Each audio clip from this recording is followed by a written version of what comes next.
So hi guys, come let's learn English. So today we are learning daily activities in simple past tense.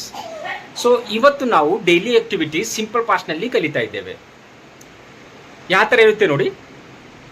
I brushed my teeth, ನಾನು ನನ್ನ teeth brush ಮಾಡ್ಕೊಂಡೆ. Then I got fresh, ಆಮೇಲೆ ನಾನು fresh ಆಗಿಬಿಟ್ಟೆ. I had my breakfast, ಆಮೇಲೆ ನಾನು ನನ್ನ breakfast ತೆಗೆದುಕೊಂಡೆ. Then I got ready to go to college, ಆಮೇಲೆ ನಾನು ಕಾಲೇಜಿಗೆ ಹೋಗೋದಕ್ಕೆ ರೆಡಿ ಆದೆ.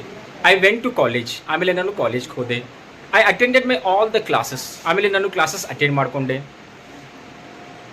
After college I got back home, ನಾನು ಕಾಲೇಜ್ ಮುಗಿದ ನಂತರ ಮನೆಗೆ ಬಂದೆ.